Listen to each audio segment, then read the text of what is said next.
Baie des Saveurs est un réseau de producteurs de la baie des Chaleurs. Ils produisent des légumes, des produits de boulangerie, des produits transformés et ceci est offert à la population de la baie des Chaleurs dans 4 points de chute différents.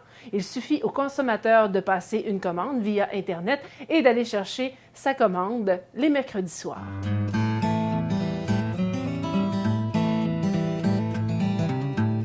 Dans notre première émission sur Baie des Saveurs, nous vous avons présenté les cofondateurs du réseau et propriétaires des jardins Viridis et La Cigale et la Fourmi, producteurs de légumes et boulangers. Cette semaine, laissez-nous vous amener chez les petits derniers arrivés dans le réseau de distribution, Végétaire et le Jardin du Village. Dans Baie des Saveurs, il y a 4 producteurs, il y a 4 points de chute. Chaque producteur est responsable d'un point de chute.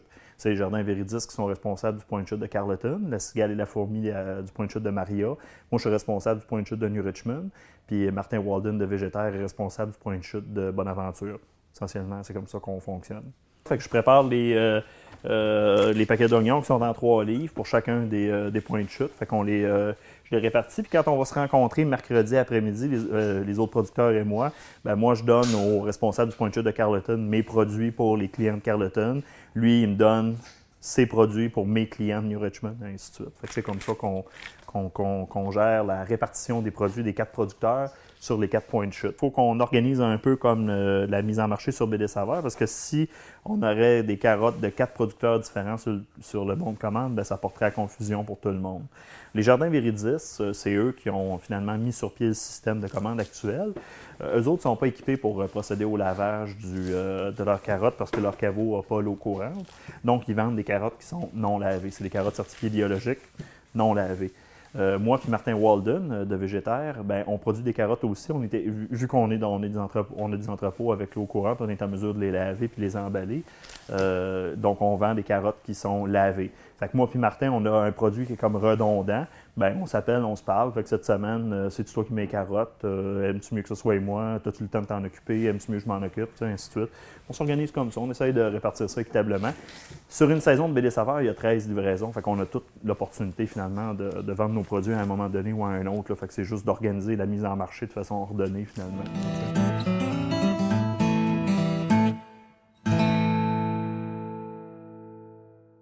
Baie des Saveurs, ils m'ont recruté en 2012. On a commencé à l'hiver 2012-2013. Ça a été la première fois que j'ai vendu des produits à ce moment-là. Effectivement. Je suis comme le dernier rentré dans Baie des Saveurs à l'heure actuelle. Sur les 4 entreprises, en fait, c'est pas vrai. Il y a Martin qui est là juste depuis 2 ans. Ouais, je suis comme... Ouais, donc je suis pas le dernier rentré. Je suis dans les derniers rentrés. Fait que c'est ça, j'ai commencé à l'hiver 2012-2013. À l'époque, je n'avais pas beaucoup de produits, j'avais juste quelques centaines de livres de carottes à vendre. J'ai eu l'opportunité de les vendre cet hiver-là, puis ça fonctionne bien. Depuis ce temps-là, on augmente tous les ans le volume de légumes qu'on vend sur Baie des Saveurs. Fait que j'ai trouvé comme stratégie sur Baie des Saveurs, ce que j'ai trouvé intéressant pour finalement faire ma place, c'est d'introduire des légumes qui n'étaient pas déjà disponibles. Là. Donc, Jardin Viridis faisait toute une gamme de légumes, là, les légumes les plus populaires, là, carottes, pommes de terre, oignons, courges spaghetti, betteraves, navets, ainsi de suite. Donc, il y avait une assez bonne sélection de légumes pour couvrir les besoins de base des gens. Moi, j'ai décidé d'aller plus chercher comme les petites niches là, qui n'étaient pas desservies. Comme par exemple, Viridis faisait de l'oignon jaune, il n'y avait pas d'oignon rouge. Fait que moi, j'ai commencé à faire de l'oignon rouge, par exemple. Ensuite de ça, j'ai introduit des produits qui n'étaient pas disponibles sur Baie des Saveurs avant, comme les choux chinois ou encore comme le daikon, le radis de conservation asiatique. J'ai commencé aussi à faire de la rabiole, c'est les navets à salade, les petits navets blancs. Là. Cette variété-là, c'est une variété du sud des États-Unis qui s'appelle Purple Top. C'est une variété à chair blanche. La chair est assez ferme, donc on a la possibilité de... Ça se garde facilement pendant une bonne partie de l'hiver. Durant l'été, je fais une autre variété de rabiole. Je fais une variété japonaise, avec la chair beaucoup, beaucoup plus tendre, beaucoup plus juteuse. Mais celle-là, elle ne se garde pas bien, donc elle est vendue seulement au frais. Celle-là, c'est celle que j'entre dans l'entrepôt l'automne pour vendre pendant l'hiver. Fait que si tu veux y goûter, tu vas voir, la chair est quand même assez ferme, assez sucrée. Moi, peut-être un peu... Non, c'est quand même assez piquant. Un peu. C'est surtout sucré. Moi, je trouve que l'arôme est comme fruité, floral. Je trouve ça agréable à manger. Je trouve ça plus agréable à manger, en fait, que le rutabaga. C'est une question de préférence personnelle, je présume. Mais il est quand même très, très frais. Oui, très frais, oui. Tu as quasiment l'impression de mordre dans une pomme, là, avant que le goût explose dans ta bouche. Oui, effectivement. Moi, je trouve un petit piquant intéressant. Oui, quand même. Ça goûte le navet. C'est bon, on peut le manger cru. Moi, j'aime ça de manger en crudité. Déjà dans les salades, tout ça. Ou bien, on peut le manger aussi dans les soupes. On le met en cube, on le met dans les soupes, tout ça. Ce navet-là supporte quand même assez bien la cuisson. Le navet que je produis durant l'été, c'est un navet avec la chair vraiment super tendre. On ne peut pas vraiment le cuire, là. C'est pas une variété pour la cuisson, mais celui-là, le Purple Top, celui que je vends pendant l'hiver, il supporte très bien la cuisson.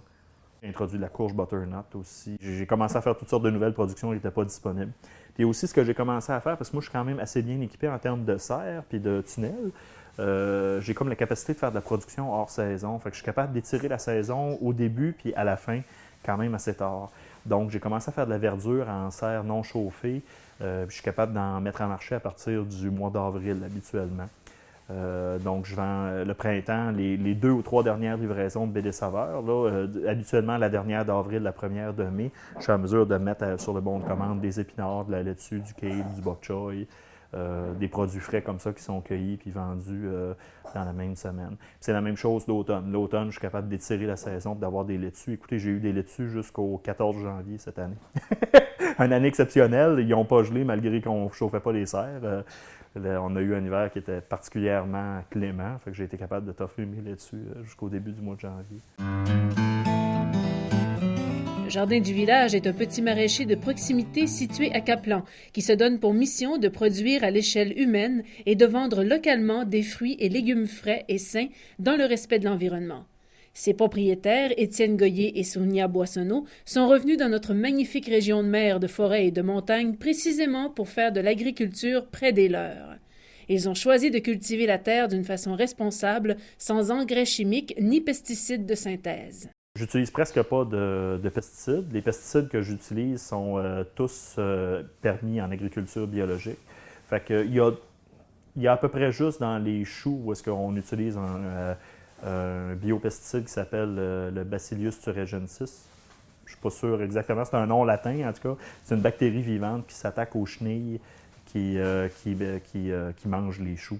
Donc, on va faire des pulvérisations de ce biopesticide-là 1 ou 2 fois dans l'été pour contrôler les attaques de chenilles. Mais comme l'été dernier, je pense que je l'ai fait une fois. J'ai eu besoin d'en mettre seulement une fois. Donc, c'est vraiment des pesticides dont j'en utilise pas beaucoup. Ici, on cultive 4 hectares de terrain. Les champs font 4 hectares au total. 4 hectares en acre, c'est à peu près 10 acres. J'ai 5500 pieds carrés de serre divisé en 3 structures. Sur ces 3 structures-là, il y en a une qui est chauffée, la plus grande. J'ai une 3000 pieds carrés qui est chauffée dans laquelle je fais des concombres et des tomates pendant l'été.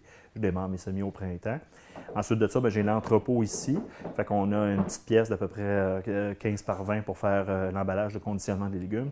J'ai 2 chambres froides de 10 par 15. J'en ai une de 8 par 10 aussi pour entreposer les légumes pour l'hiver. Essentiellement, c'est ça ma capacité de production à l'heure actuelle. Ça fait 5 ans que je cultive ici. J'ai fait 5 saisons. Je commence ma 6e saison cette année. Puis là, j'ai un tiers de ma superficie qui va être en engrais vert cette année, qui va être en engrais vert, en fait, jusqu'au printemps 2017. Donc, je veux faire une succession d'engrais verts là, pour restaurer une parcelle en particulier, celle que je cultive depuis le plus longtemps. Je vous dirais que des légumes, là, habituellement, l'idéal, ce serait de cultiver pas plus que 2 ans consécutifs au même endroit. Un producteur maraîcher, c'est un agriculteur. C'est pas parce qu'on fait de l'agriculture à petite échelle que c'est moins sérieux. Là. Je veux dire, moi, c'est mon emploi à temps plein depuis juillet 2012. Là. Ça va faire 4 ans que j'ai pas d'autre emploi à part ma production maraîchère. On peut dire que c'est une production à l'échelle... C'est à petite échelle, mais c'est une entreprise qui est gérée de façon professionnelle, là, qui est gérée de façon... Oui, on peut. Oui, fait que moi, je me considère comme un agriculteur pour répondre à ta question. Je suis un producteur maraîcher aussi, je fais les deux, oui. Après la pause, on s'entretient avec Luc Potvin des Jardins Viridis, cofondateur de Baie des Saveurs. N'attendez pas pour prendre soin de vous. Si vous avez entre 50 et 69 ans, vous avez déjà reçu ou vous recevrez une lettre de la part du Programme québécois de dépistage du cancer du sein vous invitant à passer une mammographie. Utilisez cette lettre ou la prescription de votre médecin.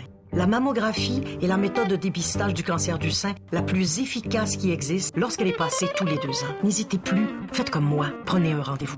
Pour en savoir plus, consultez le site Internet.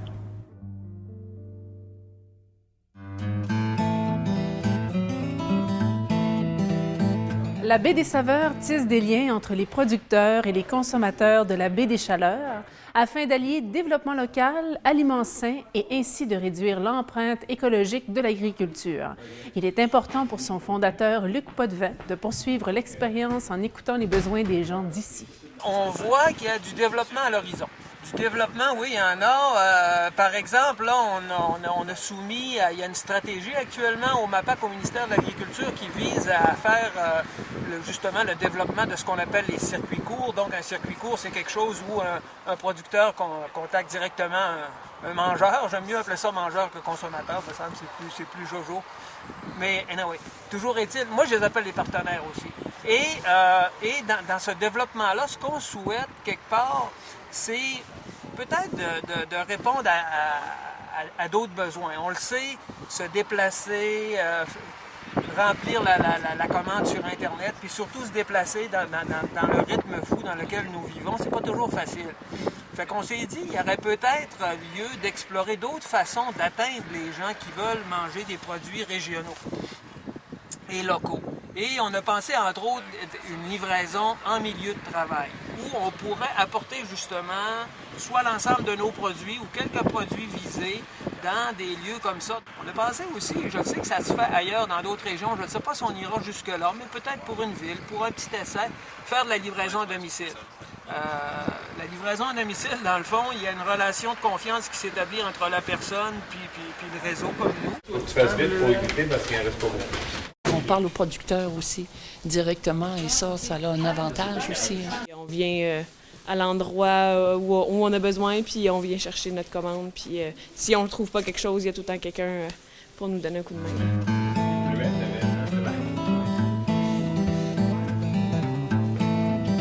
Notre défi, c'est ça. C'est un beau défi, c'est celui de répondre à une demande qui, actuellement, dans le contexte, on plafonne un peu à certains moments. Mais le défi qu'on a, c'est que ça continue d'être plaisant puis qu'on puisse répondre à ces besoins-là. Fin de saison hivernale, le client voit quelques légumes en rupture de stock, mais constate que d'autres produits arrivent. Par exemple, pour augmenter le choix des mangeurs, la Cigale et la Fourmi a récemment introduit des soupes échaudrées, des mets transformés pour pallier au manque sur le menu de Baie des Saveurs. On voit le poulet de grain revenir sur les commandes. En attendant le retour des pousses vertes en serre, allons voir ce que Étienne Goyer et Martin Walden mettent dans nos paniers. Là, après ça, je vais avoir les courges à préparer. J'ai des courges butternut, des courges spaghetti. Habituellement, on les pèse, on les lave, ainsi de suite. Je vais aussi avoir du chou chinois. Le chou chinois, à ce temps-ci de l'année, les couches extérieures sont de moins belle qualité, donc on épluche une coupe de couches jusqu'à temps que le produit soit vraiment bien présentable. J'ai du chou rouge qu'il faut que je fasse exactement la même chose. Il faut que j'enlève les couches extérieures qui ont été comme un peu usées par l'entreposage. Puis je vais avoir du daikon aussi emballé. Du daikon, c'est du radis d'entreposage asiatique. C'est plus spécifiquement, ça c'est du daikon coréen. Donc c'est un radis asiatique. Le daikon, donc, il y a du daikon japonais, il y a du daikon coréen. Ça se consomme aussi beaucoup en Chine, par exemple. Puis, c'est des productions qu'ils vont faire dans ces régions-là, surtout l'hiver. Parce qu'ils ont des hivers très cléments. C'est des légumes qui tolèrent très bien le gel. Fait qu'ils vont semer ça en toute fin de saison. Puis, ils vont récolter ça pendant l'hiver. Fait qu'ils vont les utiliser pour des marinades, des choses comme ça. Ce radis-là est aussi souvent utilisé dans les sushis, pour garnir les sushis, par exemple. Tiens, ça, tu vas voir, la texture est différente du raviol. C'est une texture encore plus croquante que le raviol, encore plus juteuse que le raviol. Puis, bien, ça goûte le radis. On dirait qu'on mange du radis le printemps. C'est juste... Radis patate.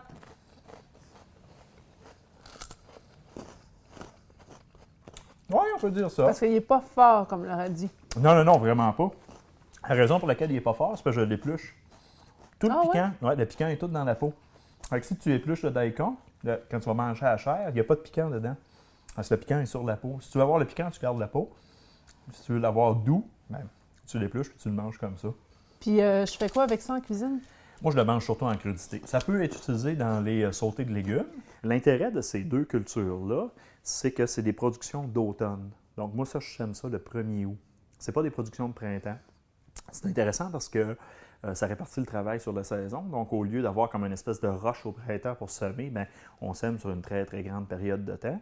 Puis ça, c'est les dernières choses qu'on sème à l'automne. On sème ça autour du 1er août, puis on récolte ça à la fin du mois d'octobre complètement. C'est résistant au gel. Ça peut subir plusieurs gels successifs là, sans endommager le légume, sans que la qualité du légume en souffre. Même à la limite, la qualité du légume s'améliore parce que plus il a été exposé au gel, bien, plus il entrepose de sucre là, pour se préparer à l'hiver.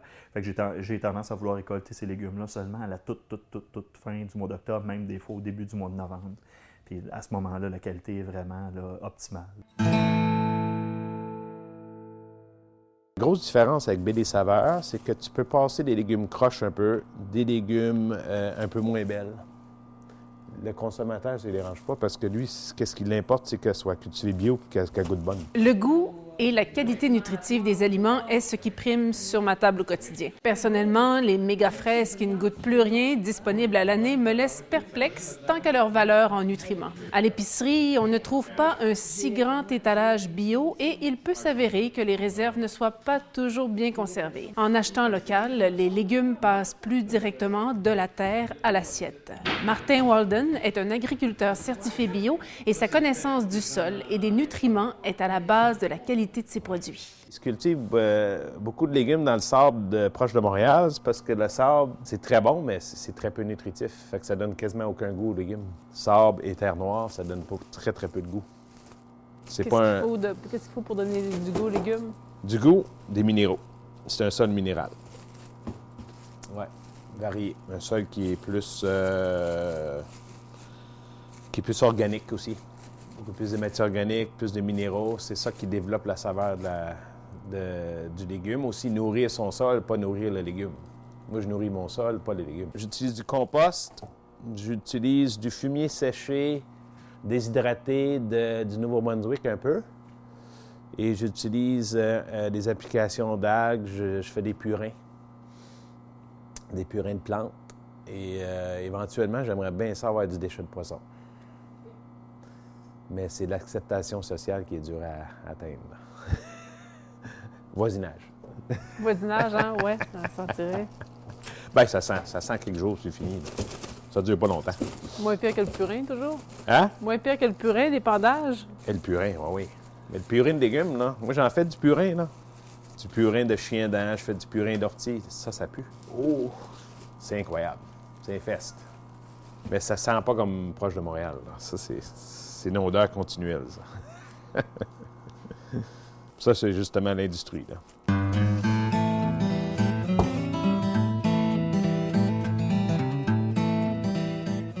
C'est ma laveuse à légumes.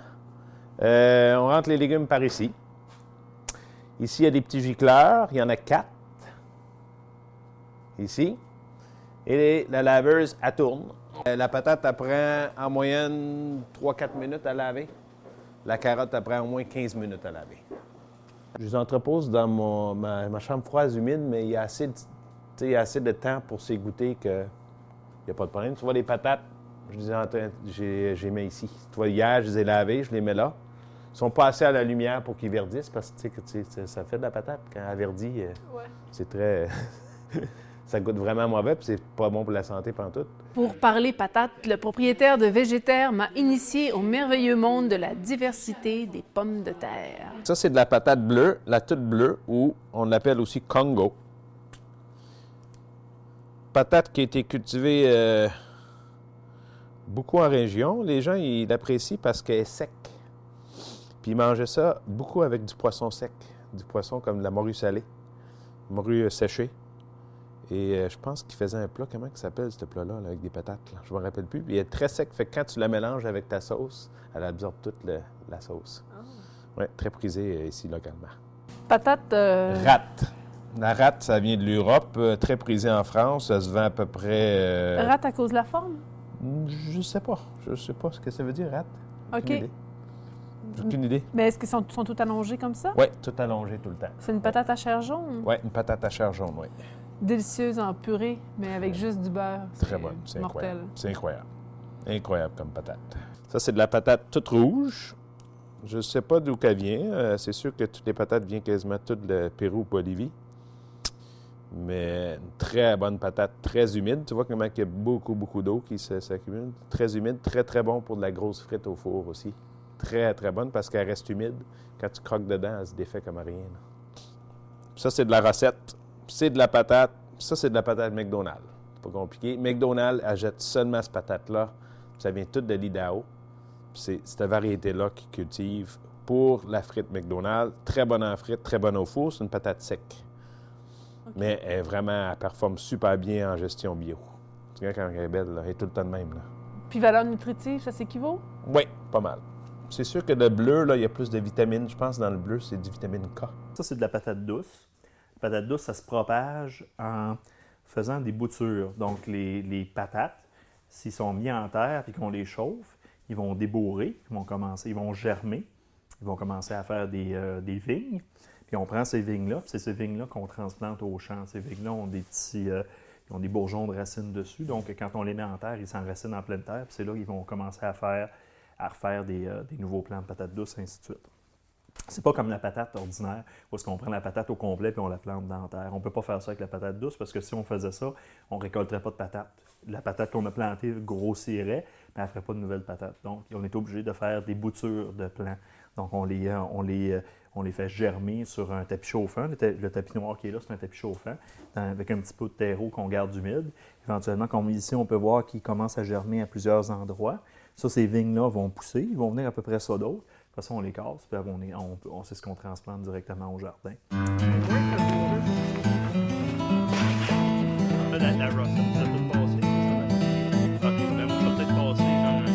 Je vais peut-être mettre 10 livres de rosse. La pomme de terre est encore au centre de notre alimentation. La manger bio nous la fait découvrir dans toute sa splendeur gustative. Après la pause, allons voir comment cette aventure de culture biologique est née chez Végétaire.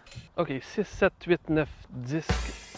Non, là, 4, 5... Comment ils font au Québec pour compter tous les arbres dans la forêt? OK, ça, c'était 8, 9. Pour connaître les caractéristiques de la composition de la forêt en essence, en âge, en hauteur ou en diamètre, on procède à des recensements appelés inventaires forestiers. Ces précieux renseignements influencent la planification des forestiers. Avant le début des opérations en forêt, des techniciens retournent sur le terrain pour obtenir des données complémentaires. Ils disposent donc d'une foule d'informations leur permettant de planifier et d'effectuer des travaux adaptés aux superficies visées. 42 814, 42... Bon. On peut aussi les compter à la main, mais ça, apparemment, c'est un petit peu plus long. 40... Bon. Me voilà mêlé. Faut que je recommence. 1, 2, 3, La forêt 4, en question. 5, une présentation de votre association forestière régionale et ses partenaires.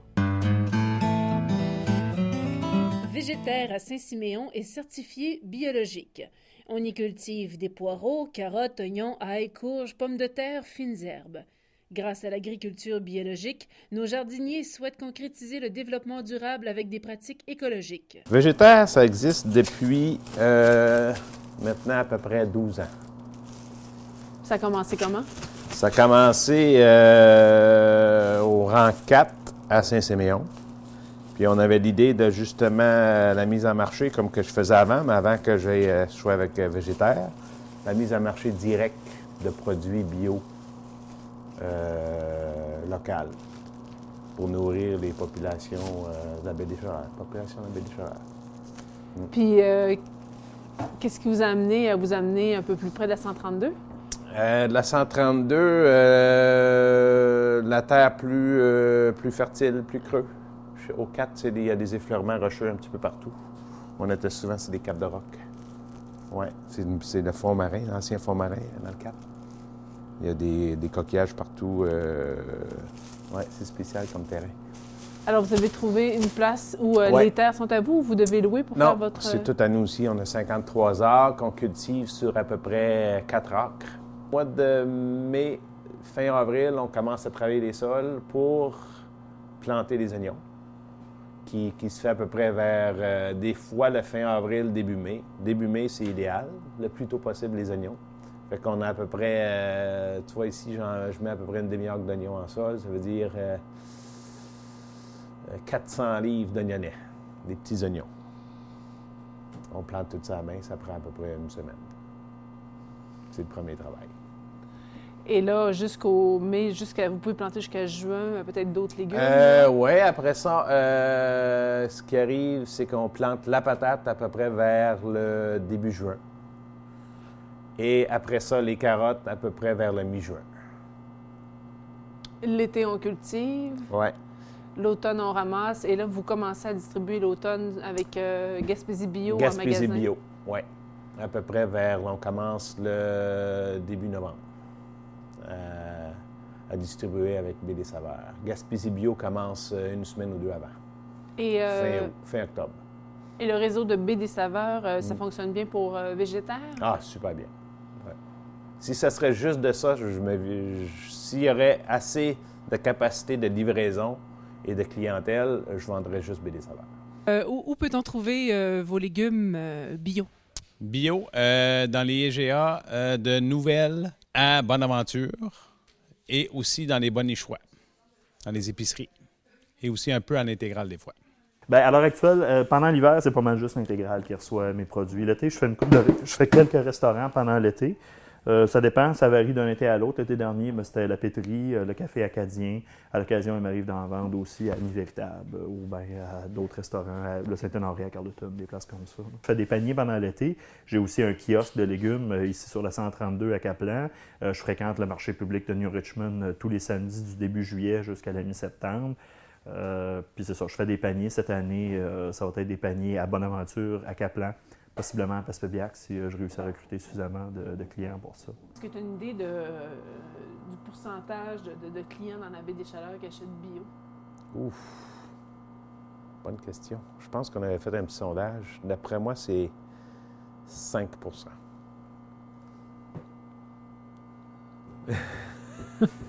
à peu près, 5 Parce qu'avec la qualité des légumes actuellement à travers le monde, puis qui nous vient à des prix ridicules à droite puis à gauche, je veux dire, il faut vraiment faire attention à sa santé pour pouvoir prendre bio.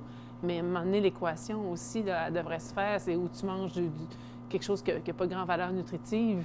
C'est ça. Puis tu continues à te bourrer ou tu fais attention à ce que tu manges. Tu en achètes peut-être moins, mais tu achètes bon, là. Oui, parce que souvent, ce qui arrive, c'est que sur le transport, il se rajoute à peu près 85 du prix. Puis écologiquement, on n'en parle pas, c'est horrible. Ils ont même fait des calculs il y a plusieurs années aux États-Unis, un fermier qui cultive dans des serres chauffées, un petit peu chauffées, et il cultive, mettons,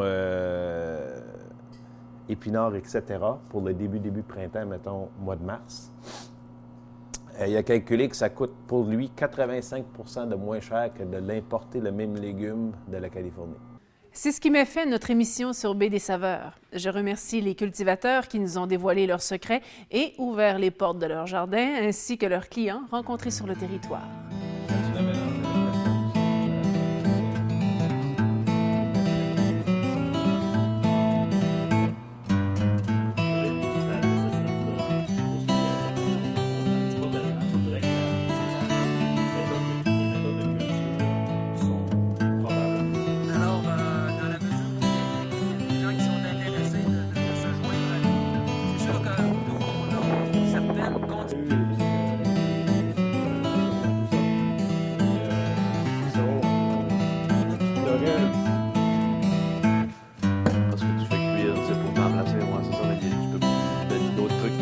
Remplacer ça, mais c'est pour remplacer un peu l'effet